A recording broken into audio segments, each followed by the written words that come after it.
This is the 38th parallel, the world's most dangerous border where a very large war could soon begin. This video was released just a few days ago by the Korean Defense Ministry.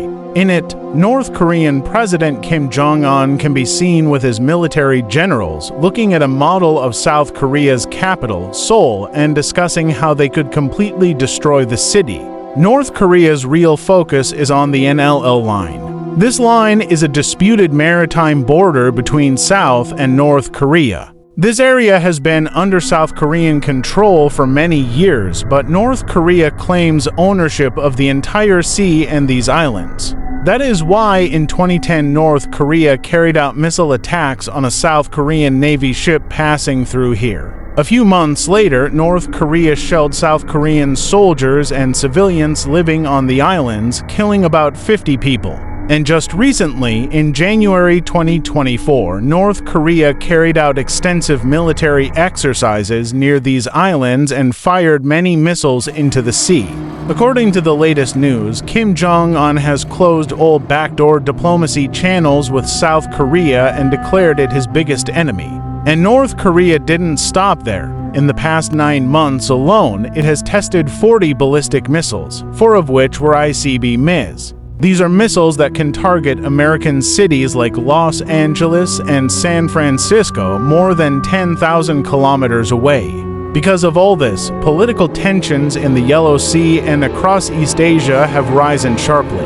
If North Korea attacks South Korea, this won't just be an ordinary war because the world's first, second, and fourth largest economies will automatically be drawn into it, and global supply chains will be severely disrupted. The truth is, in today's video, we'll use map animations to see what could happen if war breaks out between North and South Korea and who might win. But before that, let's understand the reasons behind this conflict and look toward the DMZ line. DMZ means Demilitarized Zone, and this zone is the border between North and South Korea where the dispute has existed for the last 70 years. Originally, before World War II, all of Korea was under Japanese control, but after Japan's defeat, the island became independent. The winners of World War II, the Soviet Union and the United States, decided to divide the peninsula into 2 parts, the North under Soviet control and the South under American control. That's when the line was drawn, which we know today as the 38th parallel.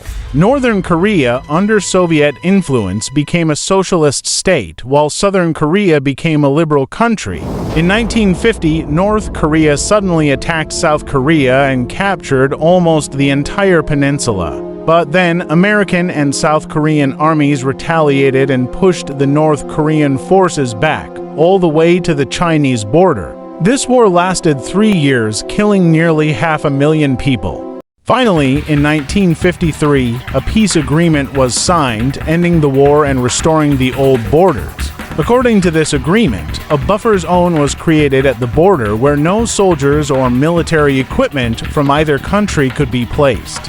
But one thing the agreement failed to clarify was maritime borders. Without asking North Korea, the United Nations and the US drew the NLL line, putting the disputed area under South Korean control. Ever since then, this border has been one of the biggest sources of tension between the 2 countries. The same family that launched the attack on South Korea in 1950 still rules North Korea today. In fact, Kim may be even stricter than his father and grandfather. North Korea has extremely strict laws. No citizen can leave the country without permission. During COVID, North Korea even passed a law that anyone attempting to cross into China without permission would be shot on sight.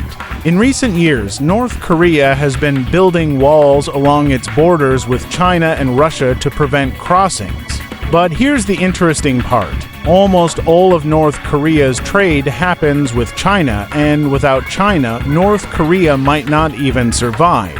Similarly, if we zoom in on the map near Russia's border, there's the Tumongung railway station in Korea and Kazan station in Russia. In October, American satellites took images of this area that revealed something surprising: trains from North Korea entering Russia loaded with crates. Experts believe North Korea is supplying weapons to Russia. According to the Ukrainian military, they found plenty of ammunition in the war that originated from North Korea. South Korean intelligence also claims that North Korea launched its spy satellite into space with Russia's help. Now, if this issue escalates into a full-scale war, what would happen? The biggest and first impact would be on South Korea's capital, Seoul, which is just 30 to 40 kilometers from the North Korean border. Nearly 70% of South Korea's economy relies on this one city. Global industrial giants like Samsung have their headquarters there. Unfortunately, Seoul is within range of all of North Korea's missiles and artillery. According to a 2020 report, if North Korea shelled Seoul for just 1 minute, 15,000 people would die, and in 1 hour, casualties could reach 100,000. The Korean Defense Ministry believes that in the event of war, about 200,000 North Korean soldiers would cross the border and try to reach the Han River, which is Seoul's lifeline. South Korea even claims that if North Korean soldiers reached the river, they could inject chlorine gas or sarin into it, killing millions within hours. But it's not that easy for North Korea to reach Seoul.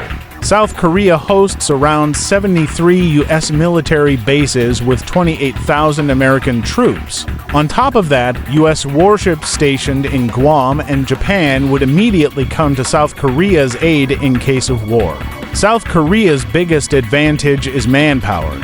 With a larger population, South Korea has about 500,000 active soldiers and 3.1 million reserves, far more than North Korea's army. Now, talking about winning and losing scenarios. If North Korea loses this war, the biggest loser will be China, because it would mean that its biggest enemy, the US, is now right on its doorstep. China will never allow this to happen and will do everything possible to ensure North Korea doesn't lose. Russia would also try to prevent a North Korean defeat, since they share a border too, and losing North Korea would compromise Russia's eastern flank. On the other hand, for Japan, Taiwan, and the US, it's essential that South Korea wins, because a North Korean victory would mean a Chinese victory, which is completely unacceptable to them. All in all, this war between North and South Korea wouldn't just be a conflict between the countries, but a regional war.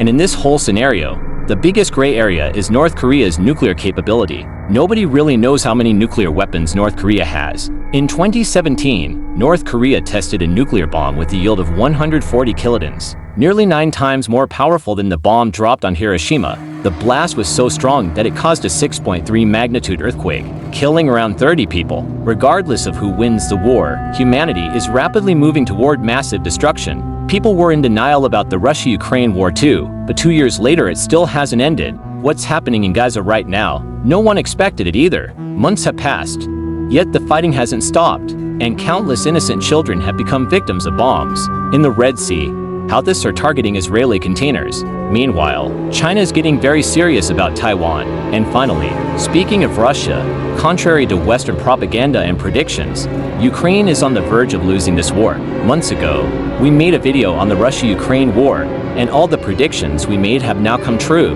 The link to that video is at the end of today's video. So, all in all, things are getting very complicated. We are bringing many more videos on geopolitical topics. If you want a video on any specific topic, let us know in the comments below. Here are all the sources we use for today's video. Don't forget to subscribe to the channel, and we'll see you in the next video with another interesting topic. Take care, and goodbye.